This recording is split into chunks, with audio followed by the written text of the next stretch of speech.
There is a thing known to every quarryman along that coast, and to almost no one else alive, that when you split a stone, you do not make two stones. You make one truth, twice. On the one hand lies the thing itself, standing proud of the rock in all its ruin. On the other lies the shape it left, the exact and patient hollow of it, every knuckle and every rib printed into the bed where it had lain. Part and counterpart, the trade calls them. Lay the two together and they close like the boards of a book, and they will go on closing until the world ends, and there is no oath sworn upon any Bible in England that can make either half fit anything else. And of this the old cliff men say a harder thing still. They say the world will always keep the handsome half. It wants the bones standing up out of the rock, where a man may see them and gasp and pay. It does not want the blank grey slab that holds only the hollow where the bones once were. The one goes up into the great house and stands in a case of glass. The other is thrown down on the beach, or set against a back door to keep it from swinging in the wind, which is a very great convenience to liars, because the handsome half can be got at. A clever man with a chisel and a pot of plaster and a reputation to keep can work upon it until it says what he requires, but the blank half cannot be got at, and this is the whole of what follows. A man may swear he found a thing. A great man may swear a thing was made and not found. A room full of learned gentlemen may agree, unanimously and with the kindest intentions, that a poor woman is a cheat, and go home to their dinners entirely satisfied. But the rock does not attend meetings. The rock was there. You cannot argue with a hollow in a stone, because it does not want anything from you. It is not trying to be believed. It is only there, being the shape of what was true, waiting with the perfect patience of the dead for somebody to turn it over. And so the whole art of undoing a very clever lie is not cleverness at all, and never was. It is only patience, and the habit of keeping what nobody wants, and one unregarded soul who happens to have been there when the stone came apart, who knows, because she felt it go under her own two hands, which half is which. This is the story of a woman who was called a forger to her face before the best company in England, in a room with a very good fire in it, and who said nothing at all.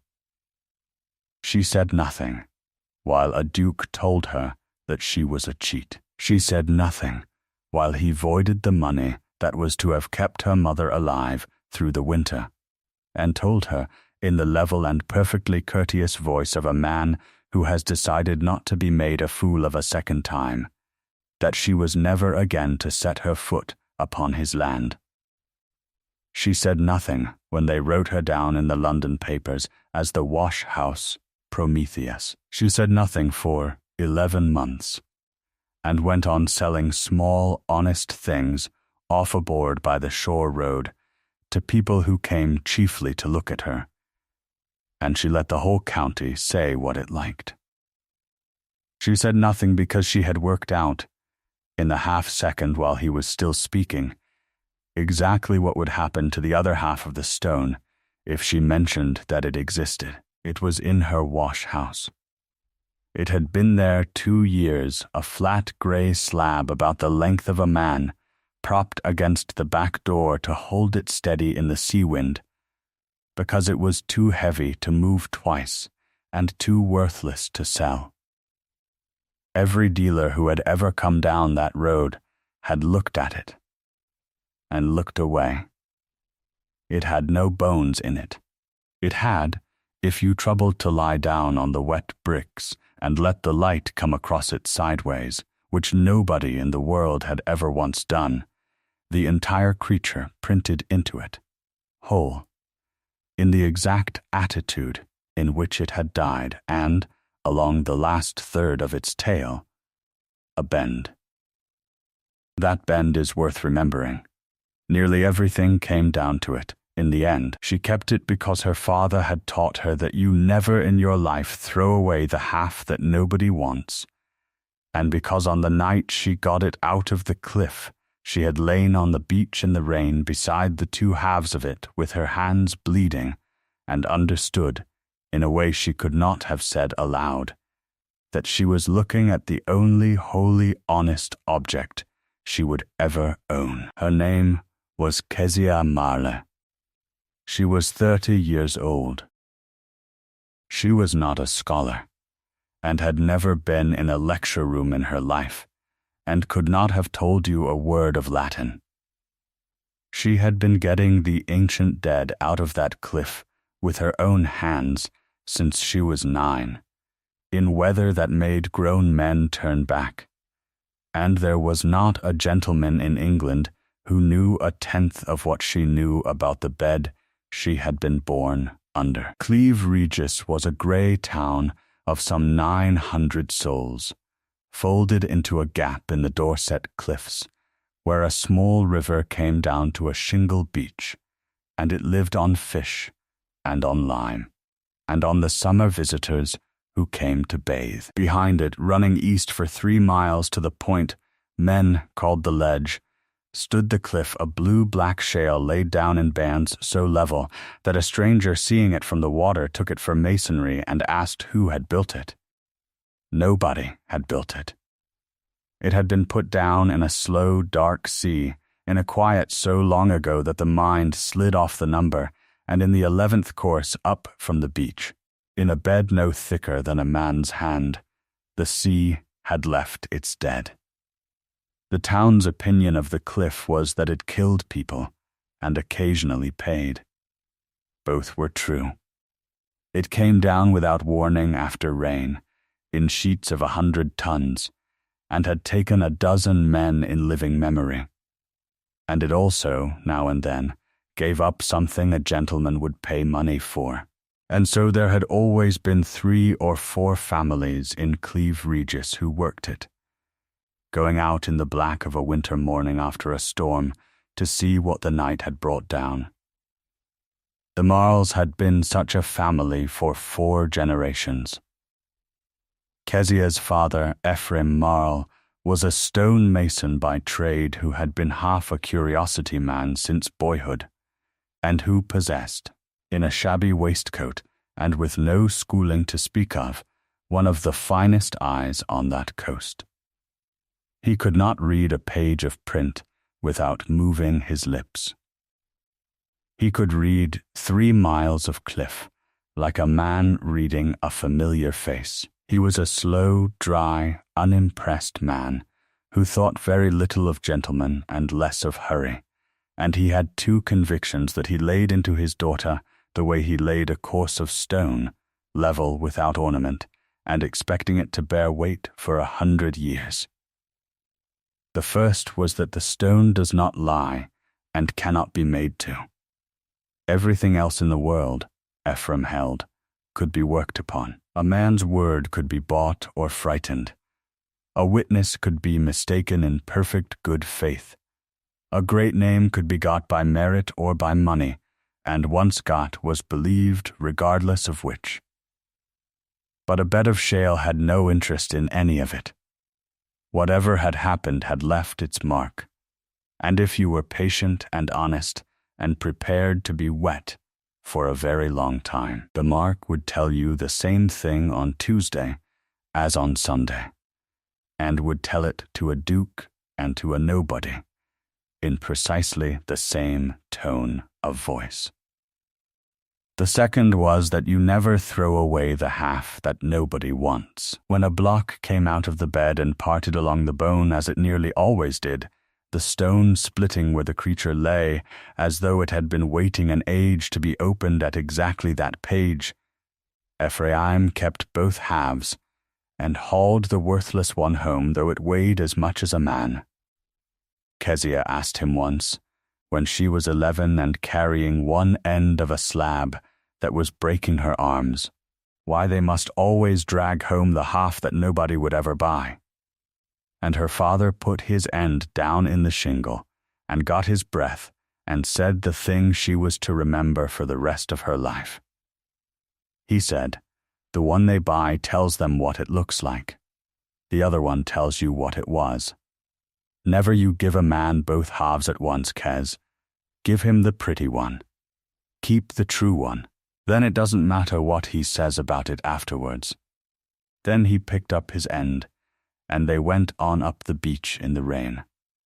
He was killed when she was 23, in the March fall of that year, in the ordinary way of that coast. He was working a fresh scar under the ledge, with the rain 3 days into the ground above him, and Kezia was 40 yards off with the basket, and she heard it start. She had perhaps 2 seconds. She said afterwards that he had time to turn his head and look at her, and that he did not look frightened, only slightly annoyed, the way he looked when a block broke wrong. Then the cliff took him. It took 11 hours with the whole town to get him out, and she dug with her hands beside the men until they had him. She had never been talkative. After that she was silent, in a way the town found unnatural, and by the following winter she was working the cliff alone, in her father's coat, with his basket and his iron wedge. The view was that Kezia Marle was odd. She was 30 and not married, and did not appear to have noticed. She was plain. A long, weathered, high-boned face, sea burnt to a color no lady would have owned, with her father's steady gray eyes set deep under his heavy brows, and a mouth that gave nothing away. Her hands were ruined, broad, scarred, cracked across the knuckles every winter. She went out at 4 in the morning in weather that kept the fishing fleet at its moorings, and came back at dark with 60 pounds of wet shale on her back and her lips blue, and went in to her mother without a word to anybody. Her mother, Alice Marle, was 63 and had been failing for 4 years, in the slow, dignified, expensive way that leaves a person entirely themselves in the head and quite helpless in the body. She could not stand. She could not be left. She sat by the fire, in the one downstairs room with a shawl over her knees, and made lace with hands that were beginning to fail her too.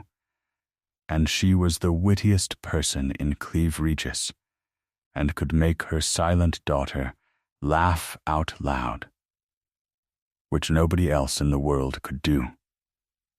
Everything Kezia did, she did for the woman by that fire. The town, which did not know this because Kezia had never once mentioned it to anybody, thought her merely grasping.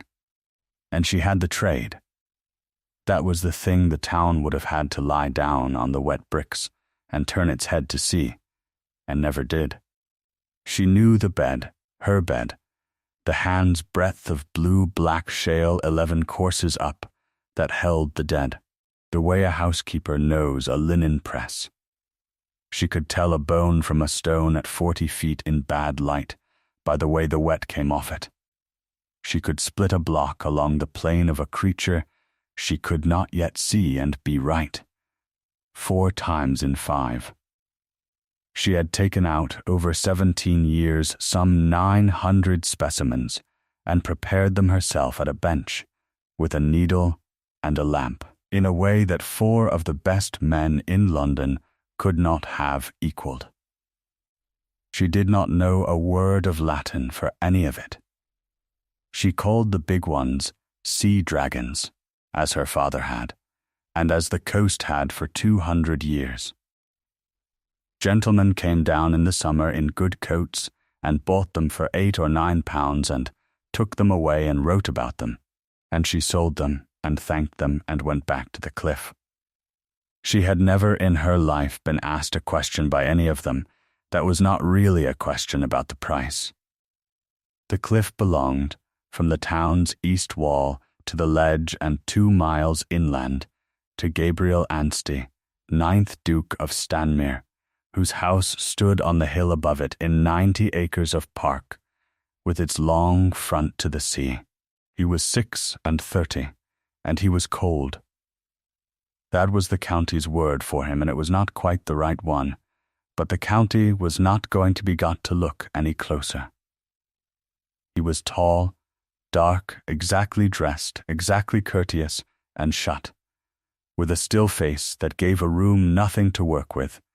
He did not hunt, did not gamble, and had never in 11 years been seen to lose his temper. He answered letters by return.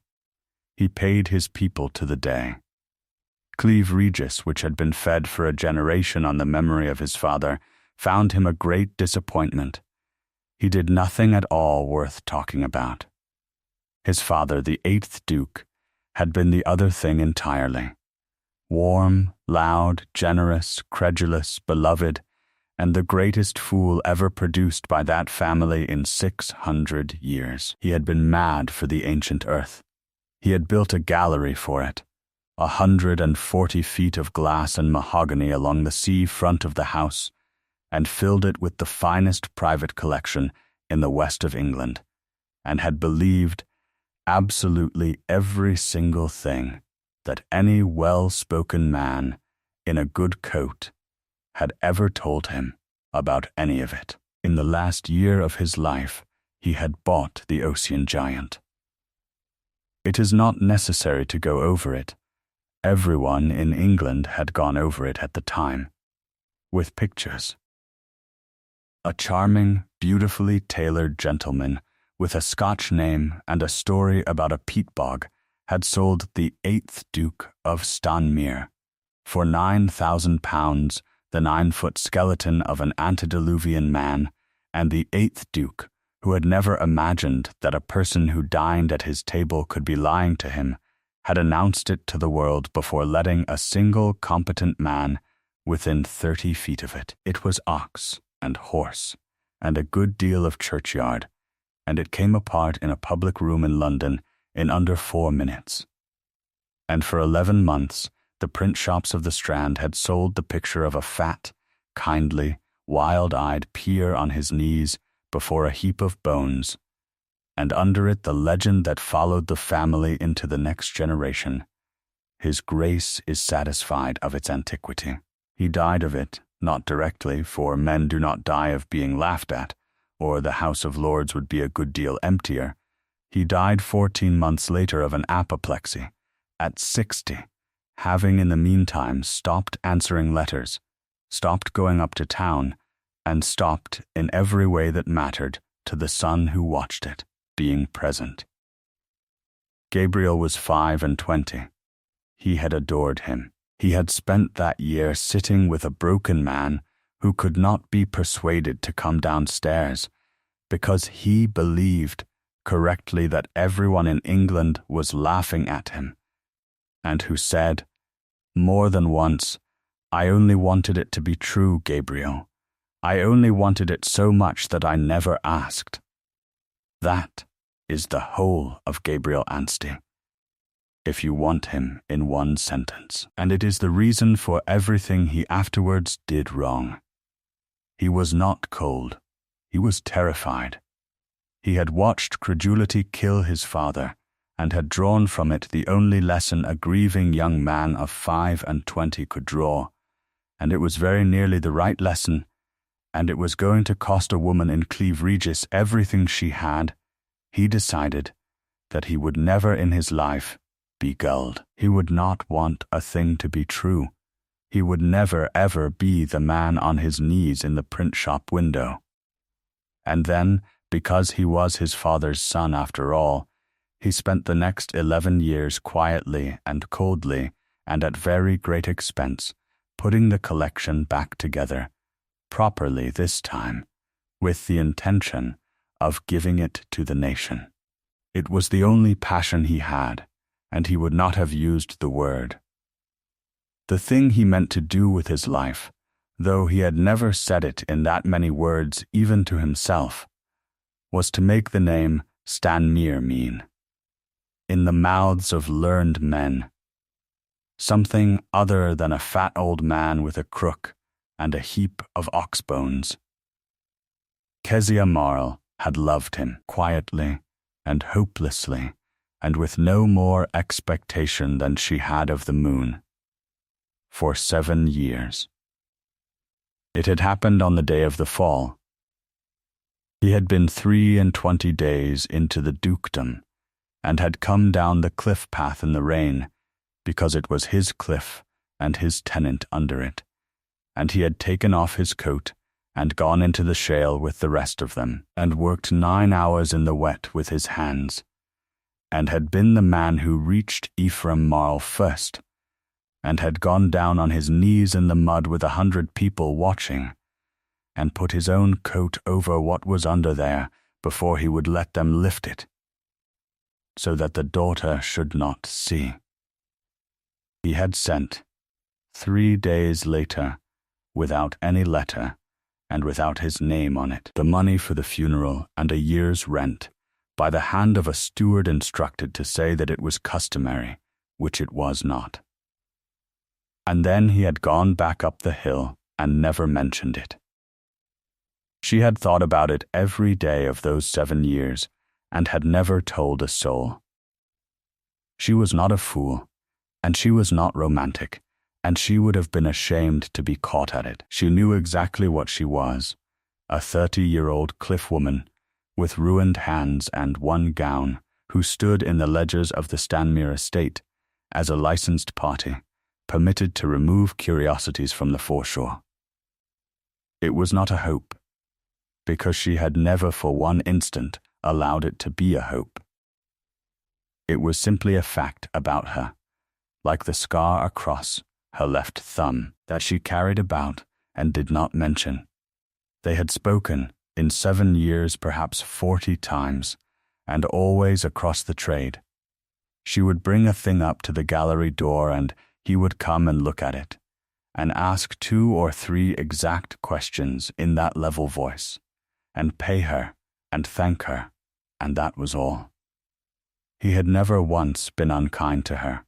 He had never once seen her. She was the woman who brought the specimens up from the beach, reliable, cheap, and, as he had once remarked to his sister without the smallest intention of being overheard, rather better at it than one expects. The storm that opened the bed came on the 2nd night of December, out of the southwest, and it blew for 19 hours and took the roof off the lime kiln and put 2 boats through the harbor wall. Kezia lay awake in the dark over her mother's room and listened to it and knew, in the way she knew such things, that the cliff was going somewhere. It went at about 4 in the morning, a long, soft, enormous sound under the wind, more felt than heard, like a very large man sitting down. She was on the beach at first light with the wind still in her teeth and the sea still white to the horizon, and she saw it from 400 yards, a fresh scar under the ledge, 100 feet of the cliff face gone, the fallen shale lying in a fan across the shingle with the surf already working at the foot of it, and the bed, her bed, the hand's breadth 11 courses up, laid open along the new face for 60 feet like a seam opened in a coat, and 40 feet up in the new face, exactly in the bed, wet and black and shining in the first of the light, a curve of bone the size of a cartwheel. She stood in the surf and looked at it for a long time. Then she went home and got her father's basket and his wedge and his mallet, and told her mother she would be late, and went back and began. It took her 71 days. There is no romance in it, and she never afterwards pretended there was. It was 40 feet up a rotten face that was still moving, in December and January, in rain and sleet, and 3 falls of snow, on a beach that the tide covered twice a day. She built her own stage against the face out of driftwood, and 2 ladders, and a great deal of rope, and it came down twice, and the second time it put her on the shingle from 11 feet, and broke 2 of her ribs, and she strapped them with a torn sheet, and was back on the face in 6 days, because the sea was coming for the tail. She worked the whole of it out by hand, only the wedge and the mallet and her fingers. And it was whole. That was the thing. In 17 years she had never had a whole one. Nobody on that coast had ever had a whole one, and by the 10th day, when she had the skull clear to the orbit, she knew what she had, and it frightened her. Something over 18 feet, nose to tail, a skull 4 feet 3 inches long, both 4 paddles, both hind, the whole of the backbone in its order without one bone displaced, because the animal had come down into a quiet, dark bottom, and been buried where it lay, entire, in one afternoon of some year so long ago that there is no name for it. It had died on its right side with its head turned back over its shoulder, and the tail ran out from it, and, in the last third, it bent, not broken.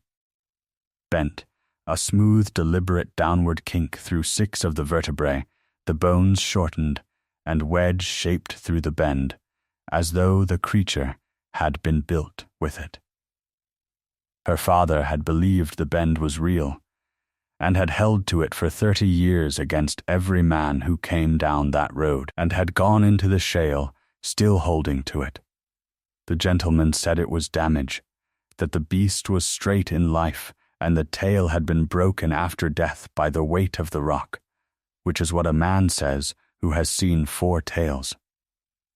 Ephraim Marle had seen 90.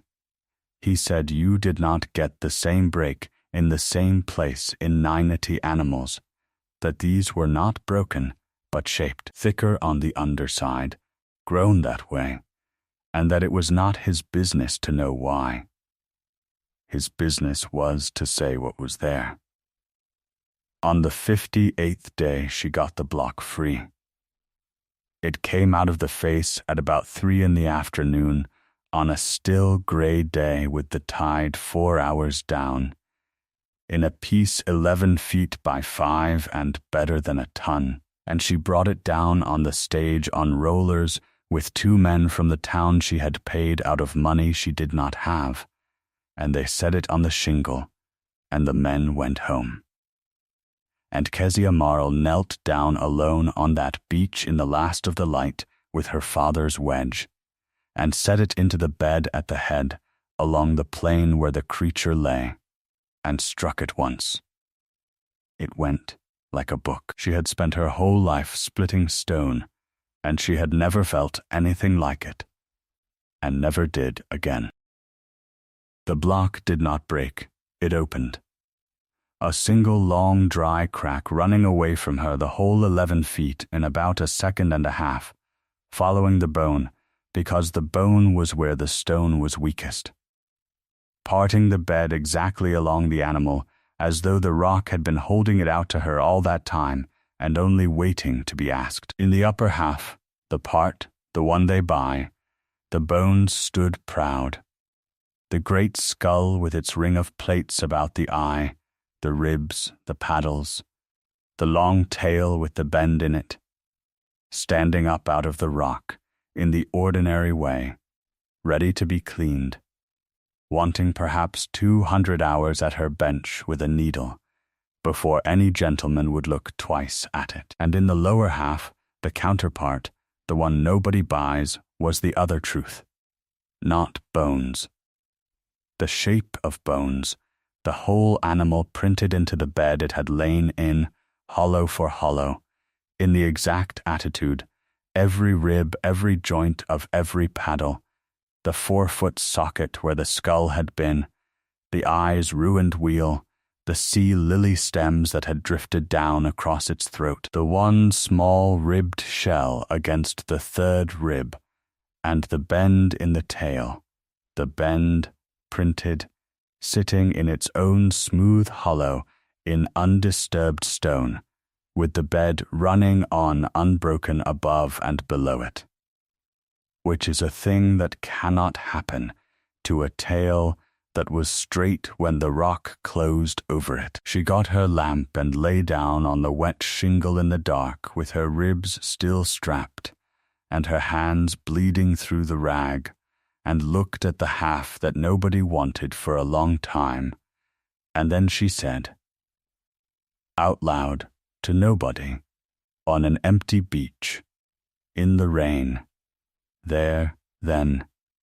It was the only thing she ever said about it. It took 8 men and a horse and a sledge 2 days to get the 2 halves up the beach and into the yard. She spent the rest of that winter at the bench in the wash-house, at night after her mother was asleep, taking the rock off the part with a needle by lamplight, 240 hours of it, until the sea dragon lay in its slab, as clean as the day the sea took it. The counterpart she never touched. There was nothing to do to it. She stood it against the wall, and then in the summer, when the back door began to bang in the sea wind, she tipped it over and set it against the door, printed side to the bricks, and it stood there for 2 years. In August she sent word up to the house that she had something, and the Duke of Stanmere came down to the yard himself. He stood in that yard for 11 minutes without saying one word. Kezia had pulled the tarpaulin off and stepped back, and the Duke of Stanmere looked down at 18 feet of the ancient dead lying in the sun on 2 trestles in a fisherman's yard between a lace pillow airing on a chair and a line of washing. And something happened in his face that Kezia had never seen there, and never expected to. He went down on his heels beside the skull. He took off his glove. He put one finger, very lightly, on the ring of plates about the eye, and then took it off again at once, as though he had been caught at something. Then he stood up, and was the 9th Duke of Stanmere again, and asked her the questions. Which bed? The 11th course, the December fall under the ledge, 40 feet up, in the new face. Who took it out? She did. How long? 71 days. Any other hand upon it. 2 men on the rollers for 1 afternoon who never touched the block. Who cleaned it? She did, at her own bench, with a needle. Was it entire as it came from the rock, or had she made it up? And Kezia Marle looked at him and said, "It is as it came out of the bed, your grace. And there is not a grain of anything in it that the sea did not put there." He asked what she wanted for it, and she had it ready, because she had been doing the arithmetic for 11 weeks in the dark, and it was the largest sum she had ever said aloud in her life. 120 pounds. He said, "That is not enough." And she said nothing, because she did not understand him. And he said, in the flat, faintly irritated voice of a man correcting an error in a catalogue, "Miss Marle, it is the most complete example in England, and you are asking me the price of a horse. 300. My steward will bring it down on Thursday." She did not thank him properly. She could not get it out. He was gone up the hill before she had the words in any order, and she went in and sat down on the floor beside her mother's chair, which she had not done since she was a child, and Alice Marle put her failing hand on her daughter's head and let her sit there a good while, and did not say anything at all. 300 pounds. It was a life. It was Dr. Sennin from Bridport twice a month instead of never. It was the chair with the wheels. It was coal, and a girl in 3 days a week to lift her mother so that Kezia could work. And no more borrowing. And she let herself think it once on the stairs, and then put it away. Perhaps 4 or 5 more years of the wittiest person in Cleve Regis, sitting by that fire making lace. The sea dragon went up the hill on a wagon in September, and the Duke of Stanmere, who did not want it to be true and therefore did the correct thing, sent to London for the best man in England to examine it before he showed it to a single soul. Sir Rowland Cray was 54, and was, by common consent and by his own, the first comparative anatomist of the age. He had a knighthood, a chair, a voice that filled a lecture theatre without effort, and a genuine, formidable, unfaked mastery of the vertebrate skeleton, and he was, underneath the whole splendid apparatus, one of those men whose learning is real and whose vanity has quietly eaten it from the inside, so that he could no longer distinguish between a thing being true and a thing being his. He came down in October for a fortnight and stayed 5 months. The trouble began in November, and it was, at first, nothing at all. The creature was not perfect. Nothing that has been dead that long is perfect. The end of the snout was gone, the last 9 inches, sheared away in the fall or in some ancient scour, and simply not in the rock. 3 bones were missing from the left fore-paddle, and the tail bent. Sir Rowland Cray, who was mounting the finest specimen of his career, and had already written the memoir in his head, and had already described it to the Caradoc Society as the most important discovery of the present century, could not have an imperfect creature. He did not say this. He would have been horrified to have it said to him. What he said, standing in the gallery in December with his thumbs in his waistcoat, was that the snout must be restored for the sake of the public, that the paddle must be completed for the sake of the science, and that the tail, being obviously and grossly damaged by the weight of the rock, must be straightened for the sake of the truth. So he restored it. He took the last 9 inches of a snout from a smaller broken example in the 8th Duke's old cabinets, and worked it in with plaster and lamp black and a little ground shale, and made a seam that no living man could see at 4 feet. He took 3 paddle bones from another animal in another drawer, and bedded them in the same way. And he took the tail, the smooth, deliberate kink through 6 vertebrae that had lain in that stone since before the flood the parson believed in, and cut out the bend, and relaid those 6 bones in a straight line in fresh plaster, and tinted it, and stepped back, and it was magnificent. Kezia Marle came up to the gallery on the 14th of January with a box of small things for the cabinets, and saw what had been done to her creature. She stood in front of it for a long moment. Then she said quietly to Sir Rowland Cray, in a gallery with the Duke at the far end of it 40 feet away, with his back turned, cataloguing, that the tail was wrong, that the bend was not damaged, that it was made so, and grown so, and thicker on the underside through the bend, and that she had it in the bed at home in the other half of the stone with the rock unbroken above and below it, and that a tail broken by the weight of the rock does not lie in a hollow that fits it. And Sir Rowland Cray looked down at her, a big, kind, amused, entirely unmalicious look, and said, "My good woman, you have found it, and that is a great deal. Leave the reading of it to those who have been taught to read." Then he turned back to the creature, and the interview was over, and Kezia Marle stood there for a second or two with her box in her hands, and then took it along to the cabinets and put the small things away in their drawers, and went home down the hill. She did not go to the Duke. She has been blamed for that. What stopped her was not deference and not fear.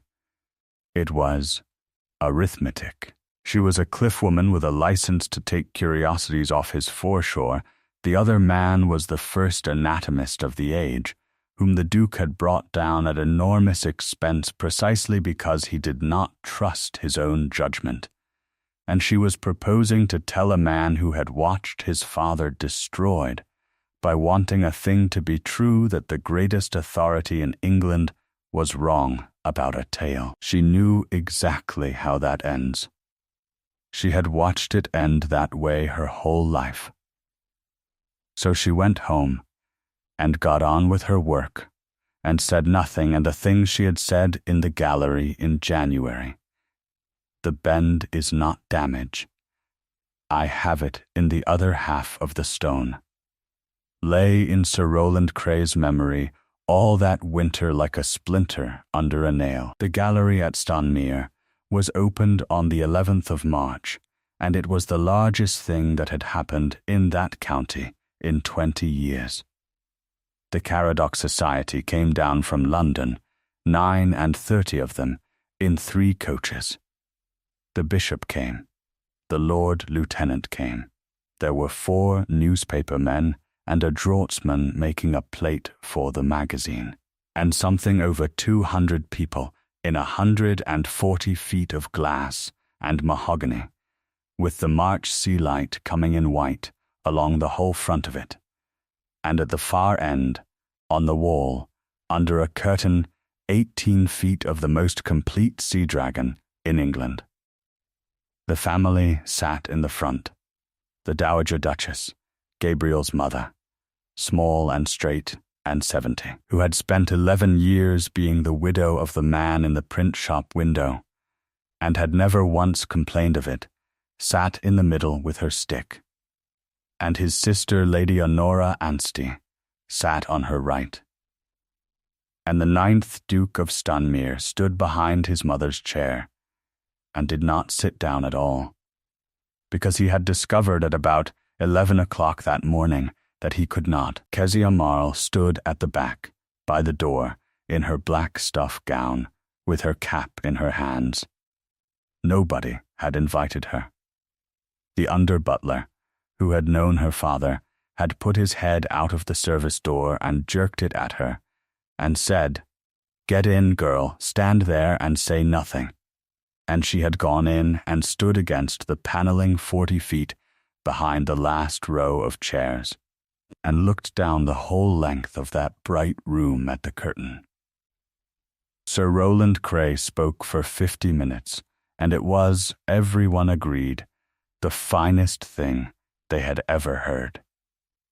He was funny. He was grave.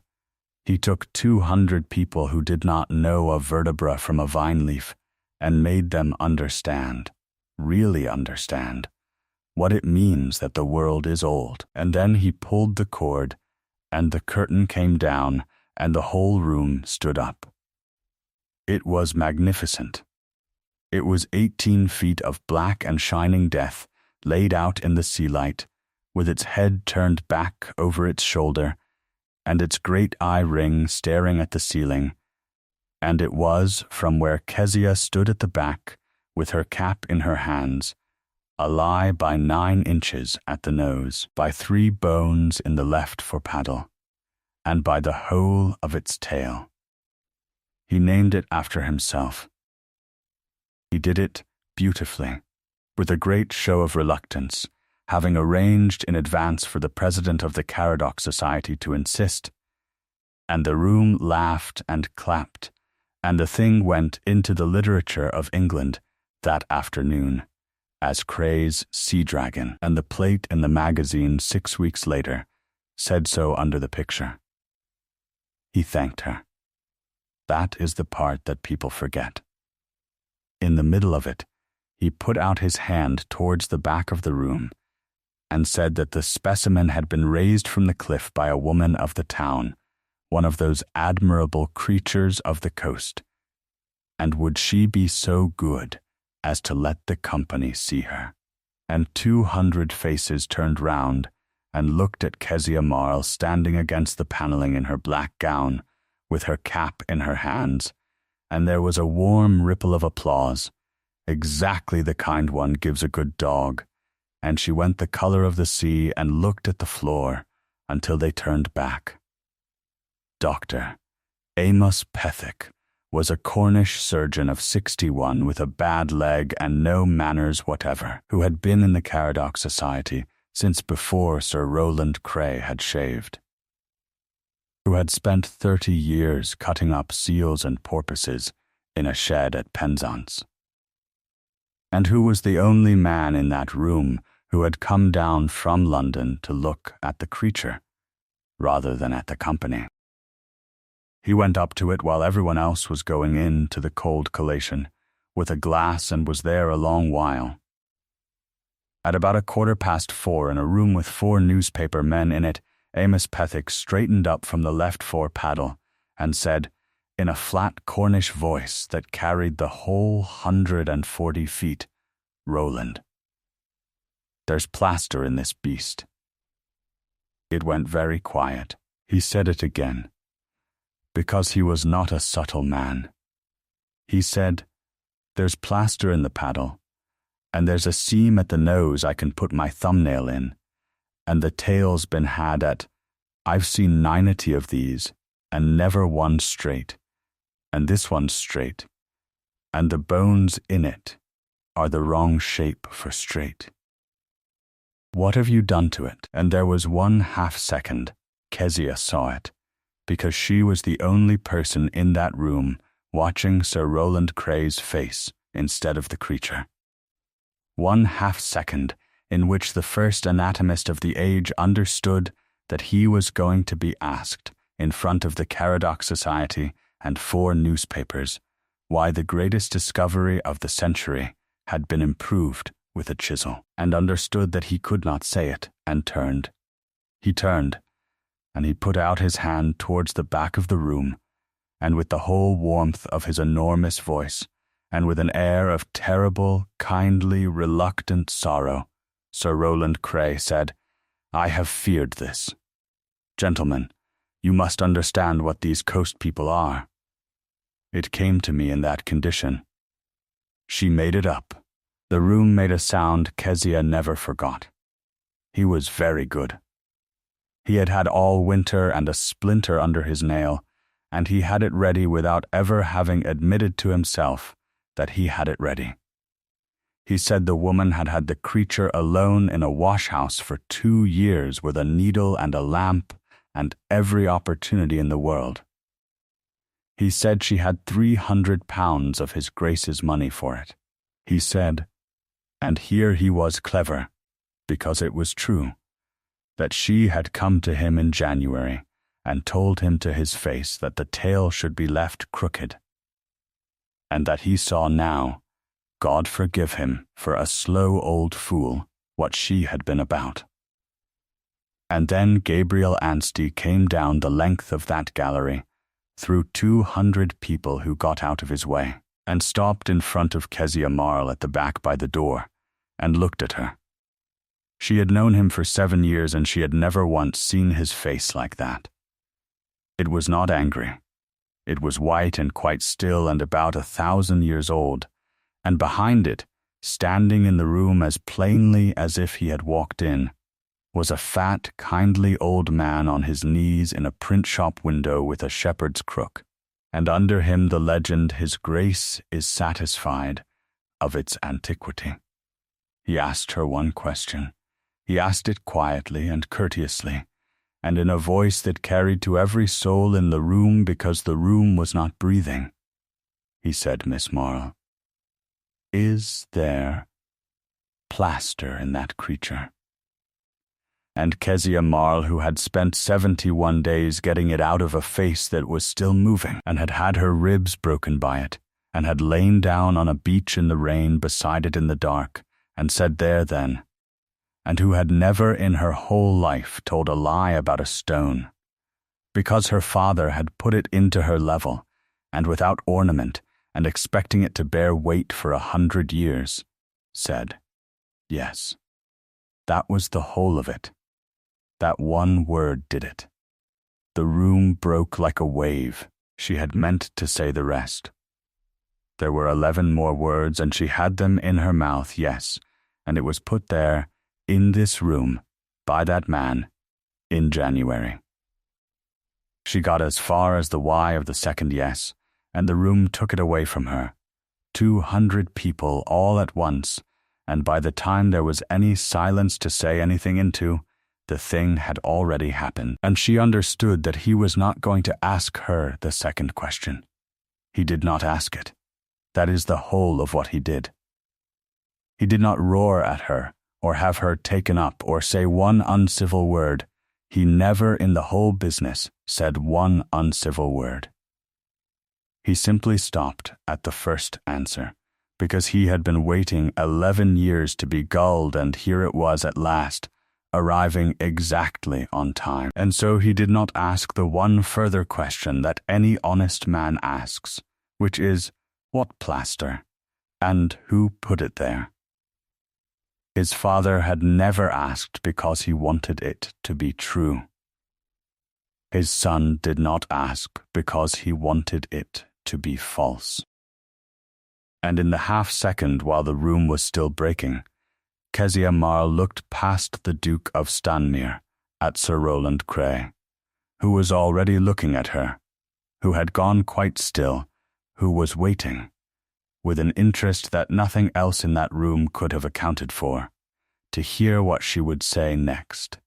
And she remembered the splinter she had put under his nail in January, and she knew, with the cold, flat certainty of a woman who has spent her life reading what is actually in front of her, exactly what would happen if she opened her mouth and said the words, "The other half of the stone is standing against my wash-house door."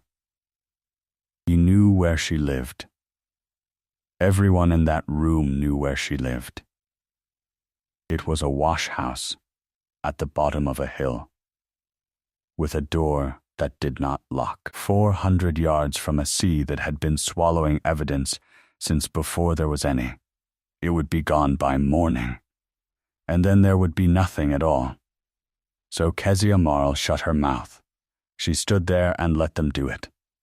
The Duke of Stanmere told her in that level, courteous voice, before the Caradoc Society and the bishop and 4 newspapers, that the purchase was void, that the money would be recovered, and that she would not again set her foot on Stanmere land. He turned his back on her, and she put her cap on her head and went out through the service door and walked home down the hill in the dark, and she did not say one word. The first thing she did when she got home was move the stone. She did it that night alone, with her ribs aching and her mother asleep, because there was no one she could ask and no time to find one. She got it down off the door with a rope and a plank and walked it across the yard on rollers a foot at a time, 4 hours of it in the dark, and put it in the pit under the wash-house floor where her father had kept his lime, and laid the boards back over it, and swept the brick dust across the join, and set the copper down on top. Then she washed her hands, and went in and sat by the fire until it got light. The ruin took about 9 days to arrive, and rather over a year to finish. The money went first. The steward came down on the Thursday, a decent man who could not look at her, with a paper, and she had spent £191 of it. The doctor, the chair with the wheels, the coal, the girl 3 days a week, 6 months of her mother lifted out of that chair and taken to the window to see the sea. She paid back what was in the box and signed the paper for the rest, and it stood against her name for 11 months at 9%. Then the trade. No dealer will buy from a forger. There is no second question in that business either. The gentleman who had come down every summer for 17 years stopped coming. The little things she sold off the board by the shore road, the coiled shells, the sea lilies, the small honest ordinary dead, went from 9p to 3p to nothing. And the people who did stop came chiefly to look at her, and went away and told their friends they had seen her. Then the papers. The plate in the magazine came out in April, and it was very fine, and it said Cray's Sea Dragon under the picture. The rest of it took another fortnight to come down the road from London, and it was cheaper. The Wash House Prometheus, one of them called her, and the phrase went round the whole country in about 10 days. There was a print, which she never saw, of a hag in a hovel with a mallet and a pot of glue sticking a monster together out of odds and ends. Her father was in it. In a way, the hovel had a stone mason's rule on the floor, and that was the only part that made her put her head down on the table. The town went last, and worst, because the town had to live with it. Cleve Regis did not believe she had done it. There were men in that town who had dug her father out of the shale beside her. But it was a poor town that lived off summer visitors and Stanmere rents, and the Duke had said a thing in front of the bishop, and so the town found it convenient to be uncertain. People were kind to her in a way that was worse than cutting her. They stopped talking when she came into the shop and started again after she had gone out. In 11 months, not one soul ever asked her, to her face, whether she had done it. Not one. And she thought about that a great deal. Her mother knew. Of course, her mother knew. Alice Marle sat in her chair and watched her daughter come in wet at 9 at night for a year, and never once asked her the question either, and she was the only person in the world whose silence was a kindness rather than an insult, because she did not need to ask. She said one thing about it. In the whole 11 months, without looking up from her lace, your father would have gone up that hill with a mallet, Kez, and it would have made a lovely afternoon and nothing else. And Kezia said, I know it, mother, and Alice said, aye, you're the better half of him, and went on with her lace. The worst hour came in January, at about 2 in the morning, 11 months in. It had been a bad week. The girl had had to go, because there was no money for her. The coal was low. Her mother had had a fall in the night, getting to the pot, because Kezia was asleep for the first time in 3 days, and had not heard her, and Kezia had come down and found her on the floor in the dark, apologizing. And afterwards, when her mother was up and asleep again, Kezia Marle came down the stairs and stood in the wash-house with a lamp, and looked at the copper on the boards over the lime pit, and then she moved the copper, and took up the boards, and looked at the half of the stone that nobody wanted. And she had her father's mallet in her hand. It is important to be honest about this, because she was. It was not despair, she was the sanest person in that county. It was arithmetic again of the coldest kind. The stone had cost her everything, and had bought her nothing. It could not be sold, because no dealer in England would touch anything of hers now, and if she said what it was, she would have to prove it. And she had watched, in a room with a very good fire in it, exactly how much a poor woman's proof was worth against a great man's word. And if it were in pieces, if it were rubble, in the yard, under the rain, tomorrow morning, then there was nothing to keep.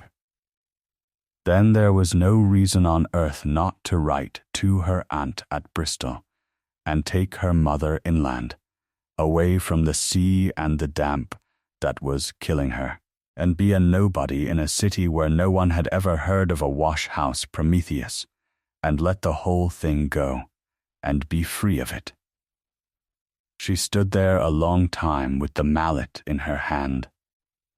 She was 31 years old, and she had not slept, and her mother had been on the floor in the dark that night apologizing to her. And then Kezia Marle knelt down on the bricks and put the lamp at the edge of the pit, and let the light come across the stone sideways, the way you have to, the way nobody in the world had ever once done. And there it was, as it had been since before there were men to argue about it, hollow for bone and hollow for rib, the great socket of the skull, the sea lily stems across its throat, the one small ribbed shell against the third rib, and the bend in the tail sitting in its own smooth hollow in undisturbed stone. There, then, she put the mallet down on the bricks. She could not have told you why, and when she was a very old woman and people asked her, and by then a great many people asked her, she never gave them anything better than what she gave herself at 2 o'clock that morning, which was not a reason, and was not a hope, and was certainly not a plan.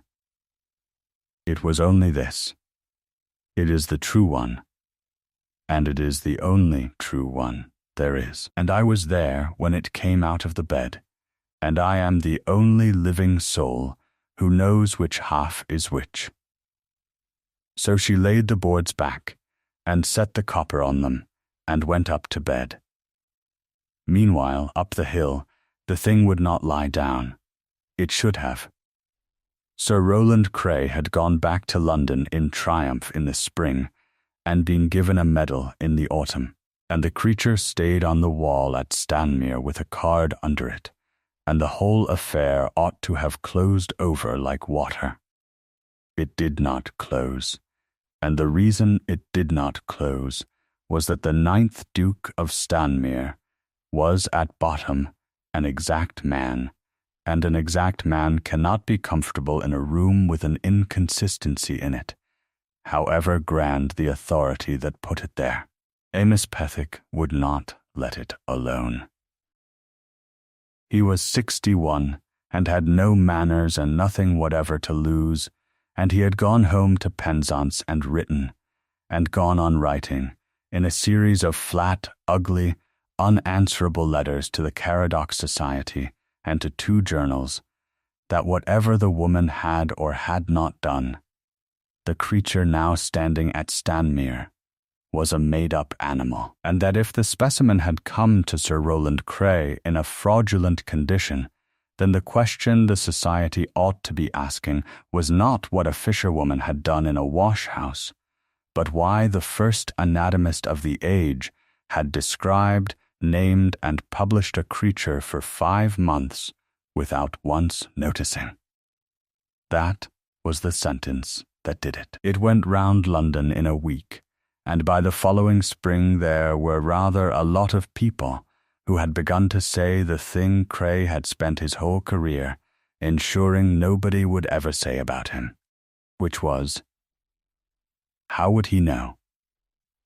Sir Rowland had no observations upon this.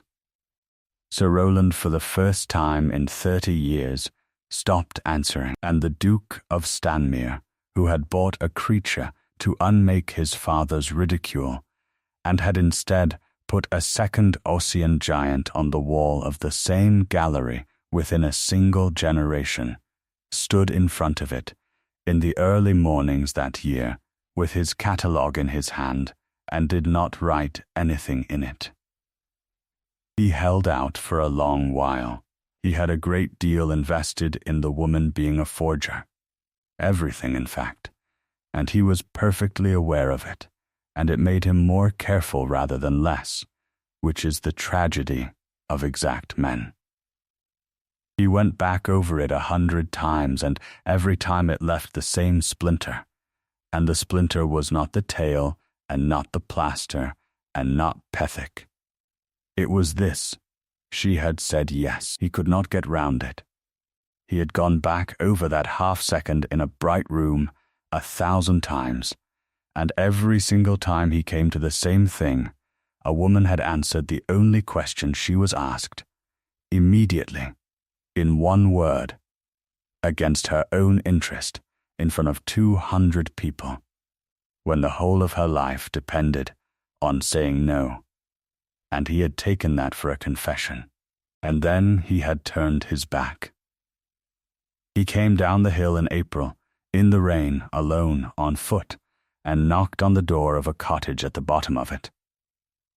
Kezia Marle opened it with her sleeves rolled and her hands wet, and the 9th Duke of Stanmere stood in her yard in the rain in a wet coat and said, without any preamble at all, because he had not slept, Miss Marle, I have to know whether there is another half. He should not have said it like that.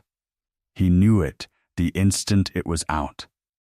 He had come down the hill meaning to ask her something, and what had actually come out of his mouth, in the flat voice of a man who is used to being answered, was a demand, and it landed in that yard between them exactly as what it was, which was a great man requiring a poor woman to hand over the one thing she had left, 14 months after he had stood in a bright room and let another man call her a cheat. And Kezia Marle looked at him for a moment. And then she said the only thing she had said to him in 14 months. She said, I sold you a true creature, Your Grace. And he said quickly and badly that he was aware there were difficulties, that Pethick had raised matters, that if she had anything in her possession bearing upon it, it must be examined, and that he was prepared to be extremely generous.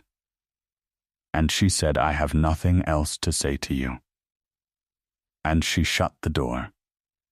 She stood behind it with her wet hands against the wood and heard him not go away. For a long time, a man standing in the rain in a yard, and then heard him go, and she went back to the copper and got on with the washing, and her mother said, from the chair by the fire without looking up, was that anybody? And Kezia said, no, mother, nobody. The Duke of Stanmere walked back up his own hill in the rain, and about halfway up it, at 36 years of age, he understood something that had been standing in front of him for 14 months with a cap in its hands. She had not refused him because she was proud or spiteful or holding out for money. She had refused him because he had not, even now, standing in her yard in the rain, asked her a single question. He had come to collect the evidence.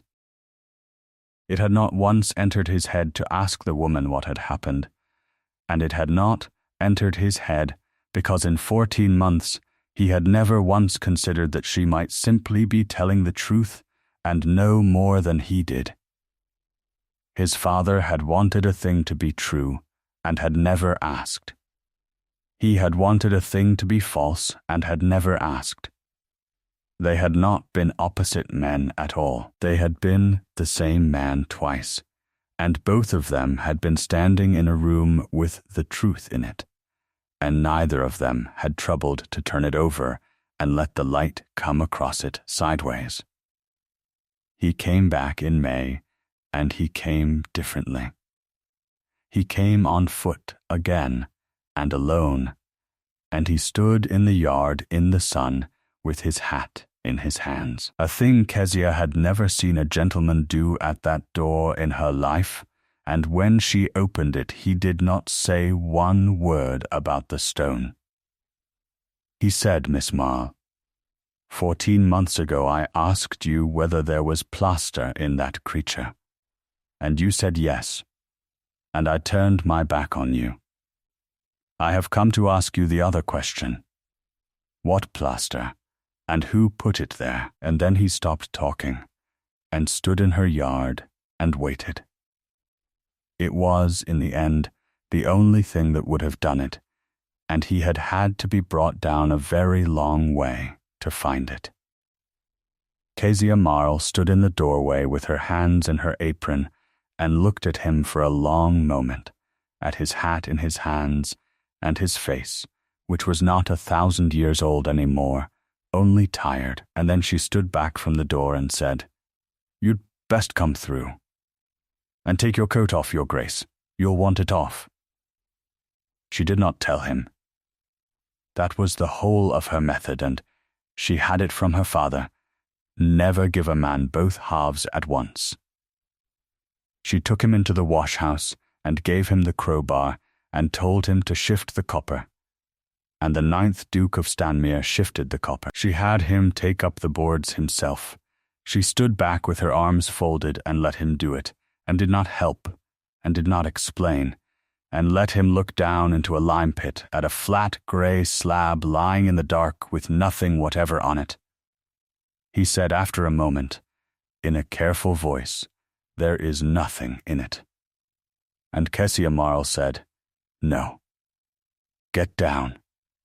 He got down. He knelt on the wet bricks of a fisherwoman's wash-house, in a coat that cost more than her cottage, and she handed him the lamp, and she said, "Lower. Put it on the floor. Now lie down and let the light come across it sideways."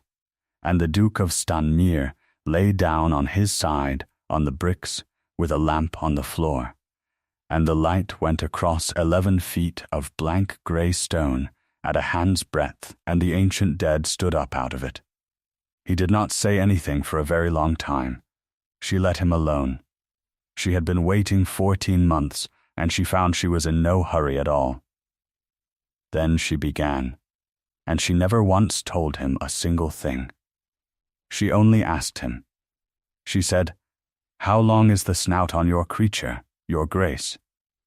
And he said, "From the floor, 4 feet 3. And she said, "Measure this one." And he measured it with his hands, twice, and said, 3 feet 6. And she said, "Aye. Now put your finger where it stops." And he put his finger in the wet where the last hollow ended, and beyond his finger the bed ran on, flat and grey and unbroken and perfectly blank, for 9 inches, and then went on being flat grey bed for another 4 feet, because there had never been anything there. She said, "Now the left for paddle. Count the hollows." He counted them. Then he counted them again. Then he stopped counting and lay quite still on the bricks with his hand on the stone. Because there were 3 places in that paddle where the bed ran on smooth and blank, and there was no hollow at all. And there was no hollow at all, because nothing had ever lain there to make one. And she said, "Last, now the tail." And the bend was in it. Printed every one of the 6 wedge-shaped vertebrae sitting in its own smooth hollow that fitted it like a mold, and the bed running on above it and below it unbroken and undisturbed for 2 feet either side, in stone that had closed over that animal and not been opened again until a woman put a wedge into it on a beach in the dusk and hid it once. The Duke of Stanmere got up off the floor of that wash-house with his hands filthy and his coat ruined, and he was, for the first time in 11 years, entirely out of his depth and perfectly aware of it. And he said, "Miss Marle, I do not know what I am looking at. Tell me."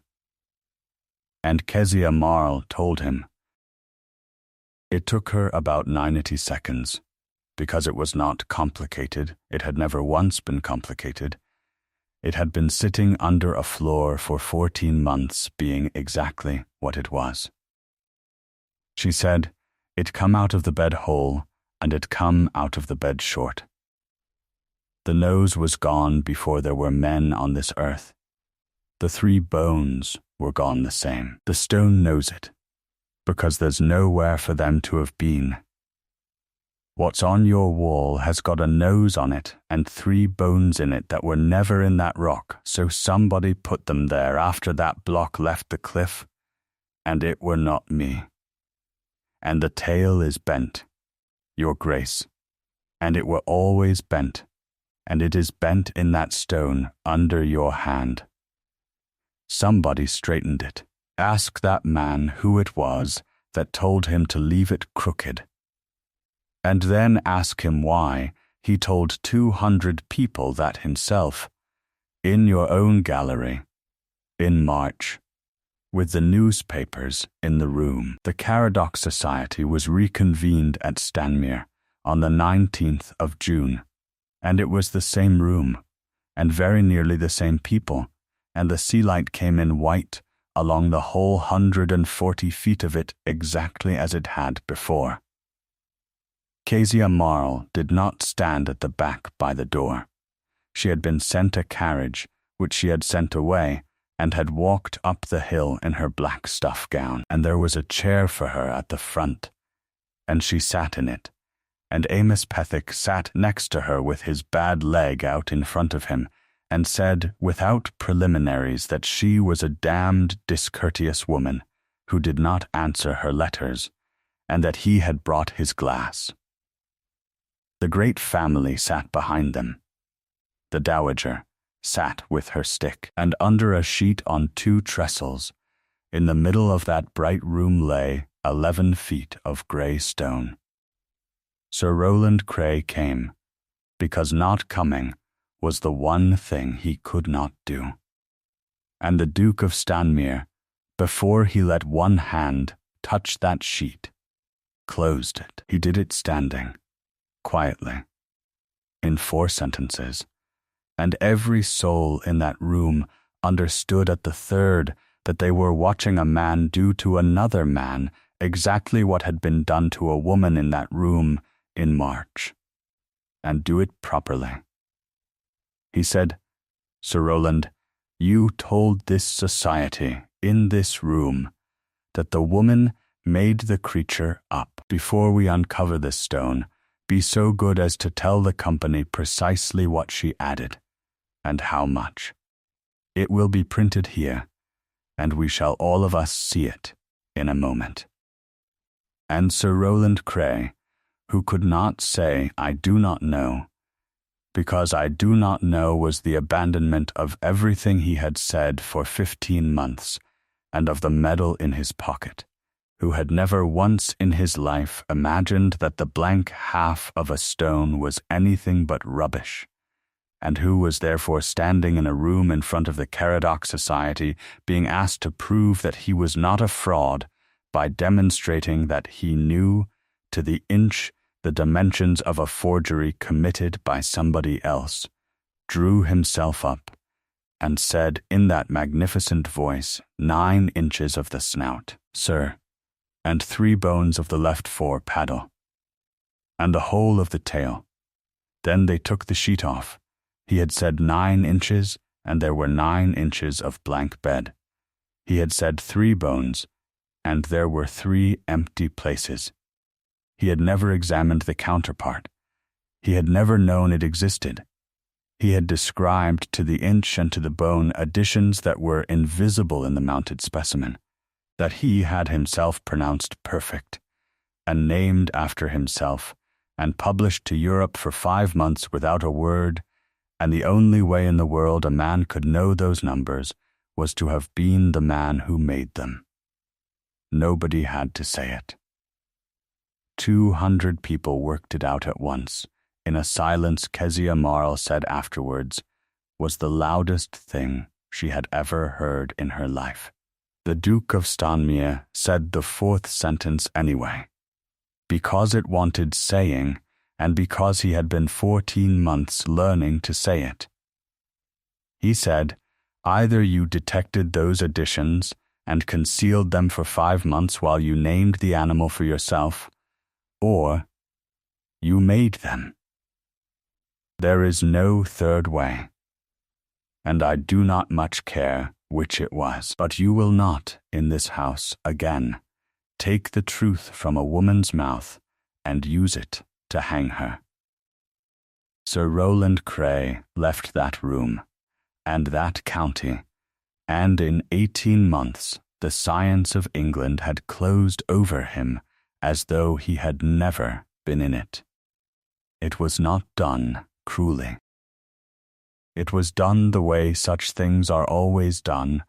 He was not expelled, and nothing was ever proved in any court, and he simply stopped being asked, and the last thing he ever published was a short letter about the ear bones of the porpoise, and Amos Pethick, who had waited 30 years for it, read it in his shed at Penzance, and did not enjoy it nearly as much as he had expected to. The £300 came back on the Friday, and the 11 months of interest with it, and a good deal else that Kezia Marle argued about for a fortnight, and lost. Doctor. Senan came again. The chair with the wheels came back out of the outhouse, and the girl came back 3 days a week, and there was coal to the roof of the shed, and Alice Marle sat by that fire and made lace with her failing hands for another 5 years and 2 months, and was taken to the window every fine day of them to see the sea, and was witty about the whole business to the very end. She said the only good of a duke was that when one finally did trouble to ask a question, one got one's coal in by Friday, and she died in her own bed in her sleep with her daughter holding her hand. The creature came off the wall. The 9 inches came out of it, and the 3 bones went back to the drawer they had been taken from, and the 6 vertebrae of the tail were lifted out of Cray's tinted plaster, one at a time, and laid back into the bend they had lain in since before there was anything on this earth that could be argued with. It stands there now, short at the nose, wanting 3 bones in the left for paddle, imperfect, and true, and beside it, in the same case, upright, lit sideways so that the light goes across it at a hand's breadth the way it must, stands the other half of the stone. The card under them does not say Cray. It says that they were found, freed, and read by Kezia Marle of Cleve Regis, and it says, because she stood over the man who lettered it until he got it right, that the bend in the tail is not damage. Her father was right about the tail.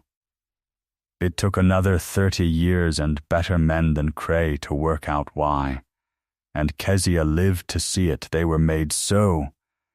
They went through the water with it. The kink is the whole point of the animal. She was 71 when she was told what it was for, by a young man from Cambridge, who had no idea he was telling her anything. And she went home and sat by the fire a long while and said nothing to anybody about a man in a shabby waistcoat, who had held to it for 30 years against every gentleman on that coast. And the Duke of Stanmere did not get her cheaply, and did not try to. He offered her, 3 weeks after the June meeting, the thing she had never once in her life been offered by any gentleman who had ever come down that road, which was not money and was not thanks. He offered her the gallery, not a pension, not a card with her name on it in small letters, the keepership, the whole 140 feet of it, and the cabinets, and the buying, and the naming, and the one thing in it he could not stop saying, because he had had 14 months to understand exactly what it had cost her, was that nothing would go on any wall of that house, ever again, unless she said it was true. She took the work. She did not take the man.